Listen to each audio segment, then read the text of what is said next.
Good morning student. आशा है कि आप घर पे सब सुरक्षित होंगे। मैं आपका math lecturer mister Sumit Sharma आज की क्लास में 9th क्लास की एक्सरसाइज 4.3 के क्वेश्चन नंबर 6 से लाइव। क्वेश्चन नंबर 6 में हमसे पूछा गया है, if the work done by a body on application of constant force is directly proportional to the distance traveled by the body, express this in the equation of an equation into variable and draw the graph of the same by taking the constant force as 5 unit. Also read from the graph the work done when the distance traveled by the body is first part में 2 unit, second part में 0 unit.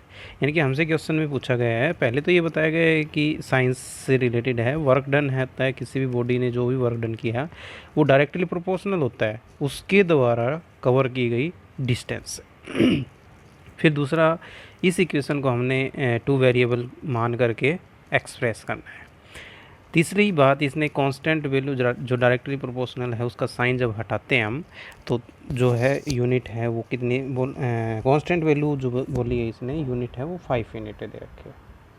तो जैसा कि हम देख पा रहे हैं एक डायग्राम के थ्रू मैं आपको वर्क डन के बारे में बताना चाह रहा हूँ।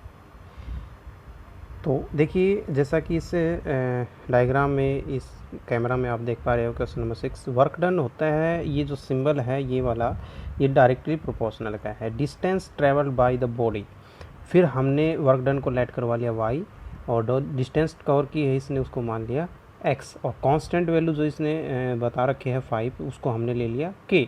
तो y is equal to 5k, then k की जो वैल्यू है वो कितने दे रखे है 5 यूनिट गिवन है ये चीज़। ठीक है, इसका ग्राफ ये आगे है, पहले इसको समझेंगे फिर ग्राफ को। आगे देखिए आगे जो है लेट कर लिया हमने, let the work done bye y and the let the distance x, ये बात मैं आपको डायग्राम में भी बता चुका हूँ।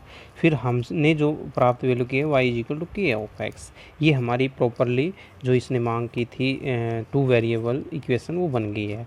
तो अब यहाँ से हमने k की जगह 5 डलवाया है। फिर ग्राफ बनाने के लिए पहले x की जगह 0 डलवाया तो y की वैल्यू 0 आ गई, x की जगह 1 डलवाया तो y की वैल्यू 5 आ गई, x की जगह 2 डलवाया तो y की वैल्यू 10 आ गई। इस तरह से ए बी सी हमारे पास 3 सॉल्यूशन हैं। ए के कोऑर्डिनेट है 0 0, बी के है 1 5, सी के है 2 10। अब इसको मैं ग्राफ में दिखाता हूँ आपको कि ग्राफ कैसे बनेगा इसका। देखना ग्राफ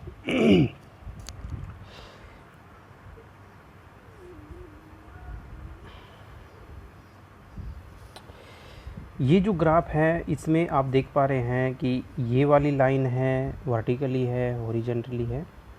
इसमें ये वाली लाइन जो है ये graph y is equal to 5x यहाँ से प्लॉट करवा रखा है 1 2 3 4 अप टू सो ऑन 10 तक। इस तरह से -1 -2 0 1 2 3 4 अप टू सो ऑन। तो सबसे पहले हमने क्या किया, 0 x की वैल्यू 0 है तो y की भी 0 है, x की 5 है तो y की भी 5 है।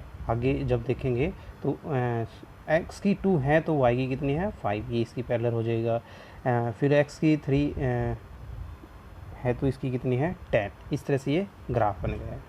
ओके, एक्स की 2 ये दोबारा देखना ग्राफ कट करेंगे यहाँ से जैसे x की वैल्यू 1 है तो y की है 5, x की 2 है तो y की है 10। इस तरह से ग्राफ हमने इसको प्लॉट करवा दिया।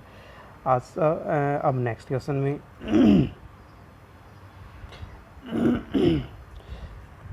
Yamini and Fathima, 2 student of class 9th of a school together contributed 100 towards the Prime Minister's relief fund to help the earthquake victims. Write a linear equation which satisfy this data. You may the take सबसे पहले इसने बताया कि 2 लड़कियां हैं, एक तो यामिनी है एक फातिमा, 100 रुपये उनको मिलते हैं, उनको डिस्ट्रीब्यूट करना है। तो सबसे पहले हमने मान लिया कि let the contribute of Yamini है x रुपये, फतिमा है y rupees. According to question x plus Y 100 हो जाएगा। एक की वैल्यू को हम 10 0 रखवाते हैं तो दूसरी 100 आ जाती है, 10 रखवाते हैं 90। इस तरह से इसको ग्राफ को बनाना है। बिल्कुल ईजी क्वेश्चन आप कर सकते हैं इसको। क्वेश्चन नंबर 8 है, इन countries like USA, Canada, temperature is measured in Fahrenheit, and where is countries like India it is measured in Celsius. Celsius temperature के बारे में है, फ़ारेनहाइट F है, Fahrenheit is equal to 9/5 Celsius plus में 32। यानी कि हमें जब कोई फ़ारेनहाइट टेम्परेचर को निकालना हो तो पहले 9/5 से सेल्सियस में जो हमें मिला हुआ है उससे मल्टीप्लाई करवाएंगे, उसमें प्लस 32 कर देंगे। अब draw the graph of the given linear equation of both the using Celsius of x axis and Fahrenheit. पहला पार्ट बोला है ये ग्राफ बनाना है, दूसरे पार्ट में टेम्परेचर 30 डिग्री हो तो फ़ारेनहाइट में कितना होगा, टेम्परेचर 95 डिग्री फ़ारेनहाइट हो तो सेल्सियस में कितना होगा, 0 डिग्री सेल्सियस में हो तो टेम्परेचर फ़ारेनहाइट में कितना होगा, और फ़ारेनहाइट में 0 हो तो सेल्सियस में कितना होगा। Is there a temperature which is numerical same in both the. फिर लास्ट क्वेश्चन में हमसे पूछा गया है कि ऐसी कौन सी पोजीशन होगी जिसमें दोनों फ़ारेनहाइट और सेल्सियस है इक्वल होंगे। अब हमारे पास क्या है, x जो इक्वेशन बनाई थी हमें उसमें x की जगह 0 डाली तो y की 32 आ गई, x की जगह 5 डाला तो 41 आ गया, x की जगह 10 डाला, इसको प्लॉट करवा दिया हमने। सेकंड क्वेश्चन में 30 था, 30 डाल करके 86 निकाल लिया। थर्ड पार्ट में हम 95 डिग्री फ़ारेनहाइट था, फ़ारेनहाइट की जगह 95 रख दिया। इस तरह से हमने सोल्व कर लिया इसको। मेन पॉइंट है इसमें लास्ट पार्ट जो है हमने क्या किया, let X be the temperature which is numerical same in the both Fahrenheit and Celsius. हमने क्या किया, सेल्सियस की जगह भी एक्स रख दिया और फ़ारेनहाइट की जगह भी एक्स रख लिया, मल्टीप्लाई करवाया, सोल्व करवाया। सोल्व करने के बाद हमारे पास लास्ट में आता है 4x इज इक्वल टू -146।